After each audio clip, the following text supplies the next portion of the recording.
We now continue our series, America's Safety Net, about the government programs that help Americans in need.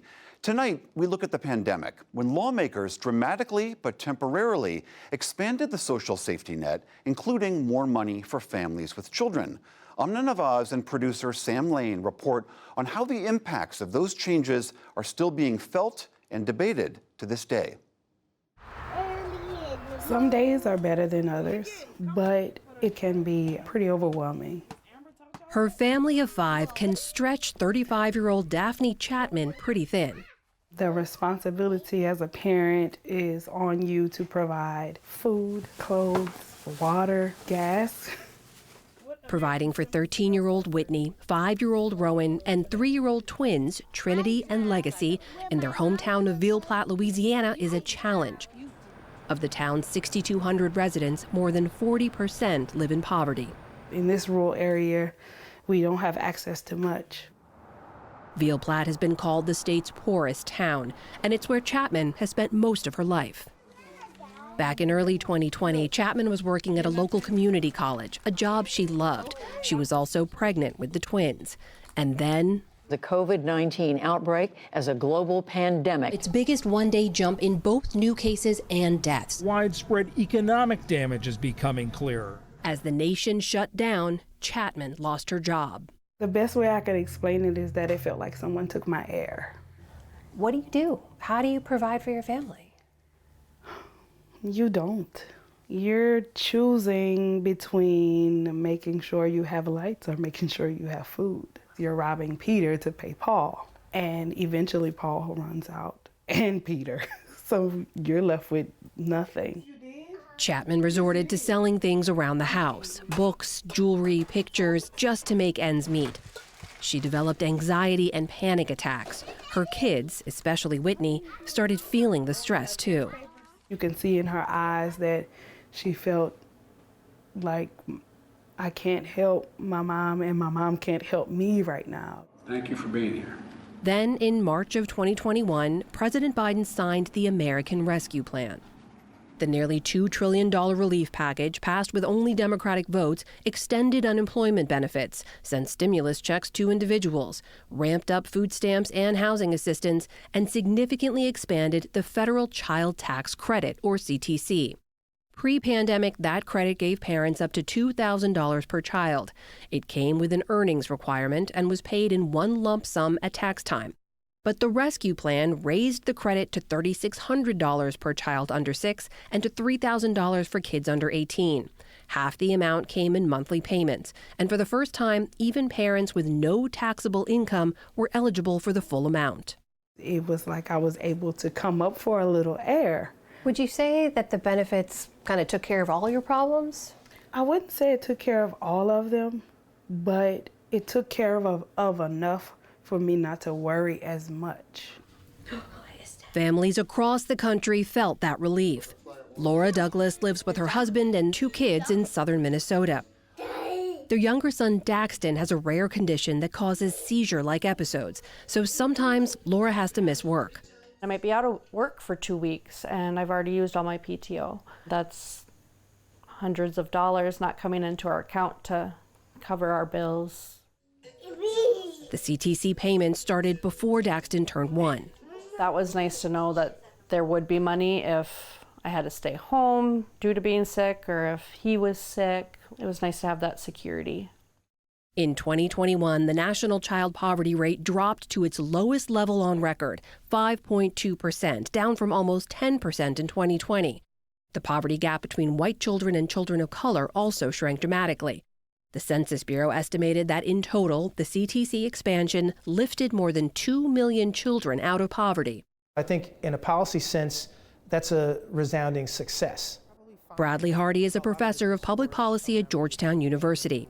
We had a highly salient and disturbing public health crisis that actually provided some clarity for policymakers to plug holes in the nation's social safety net that were already in existence.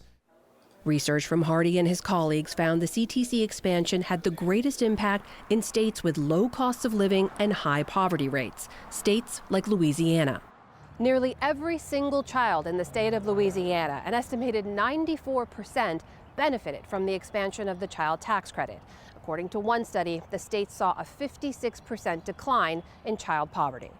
Both sides. Joyce James leads the Middleburg Institute, Did you all know about the child tax credit before? a Louisiana nonprofit that helps low-income residents. The organization traveled the state educating families about the CTC. Unlike what was said, that people would not know how to manage the money, they would not spend it on the children. We talked to parents who were able to buy school supplies. They were able to feed them healthy meals, vegetables, fruits. But just as families were getting their last monthly CTC checks in 2021, a fight was brewing in Congress. Legislation to extend the payments died in the Senate. West Virginia Democrat Joe Manchin, concerned about the cost and how parents spent the funds, dealt the final blow. By tax time in 2022, as the second half of the CTC hit bank accounts, the expansion was over. I remember my response was, oh, wow, what am I going to do now? Chapman had already been working any odd job she could, food delivery for DoorDash, writing resumes for $35 apiece as she looked for steady work. I counted it somewhere about 1,100 job applications. 1,100 job applications. 1,100 job applications. In 2022. In 2022. What is that like for you in that moment? Not knowing when you'll have a steady job again, knowing the benefits have just gone away? It's indescribable. It makes you feel undervalued. In 2022, the child poverty rate more than doubled to 12.4%, the largest year-to-year increase on record. The 2021 changes, I think, were somewhat of a mistake.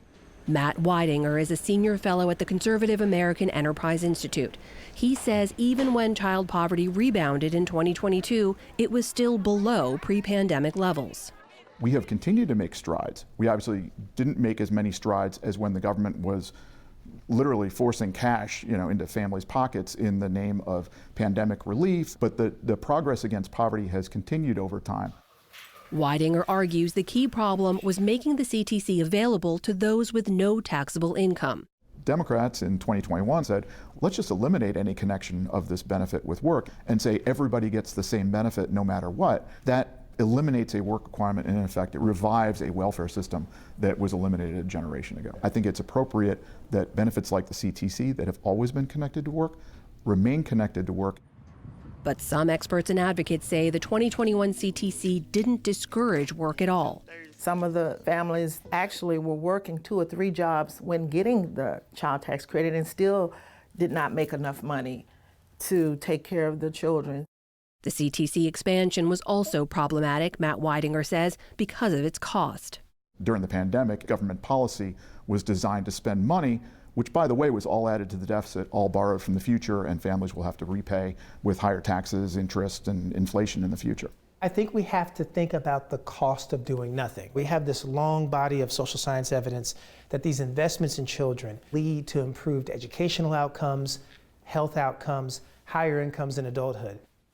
That idea has led 15 states to implement their own CTC. The largest, passed last year, is in Minnesota. Families can receive up to $1,750 per child. There's no minimum income, but it starts phasing out when families make more than about $30,000 a year. Laura Douglas sees her state's new CTC the same way she saw the 2021 federal payments. Not really life-changing, but it was definitely helpful. It wouldn't be able to replace my income or my husband's income. We still need that. The House will be in order. In January, the U.S. House passed a bill that would again expand the federal CTC. Not as large as the 2021 expansion, and it would still have some income requirements. But estimates say it could lift about 500,000 kids out of poverty. The legislation has yet to pass the Senate.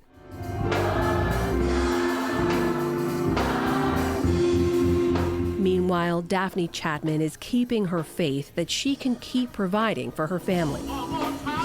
In January, she found a steady job with the state's Department of Children and Family Services, but she says she's always uneasy. What if her car breaks down? What if Rowan needs new shoes? She says lawmakers in Washington don't seem to understand that stress. But in 2021, I felt like somebody started to feel our pain or started to feel like they matter, you know. It doesn't feel that way anymore? Not really, not to me.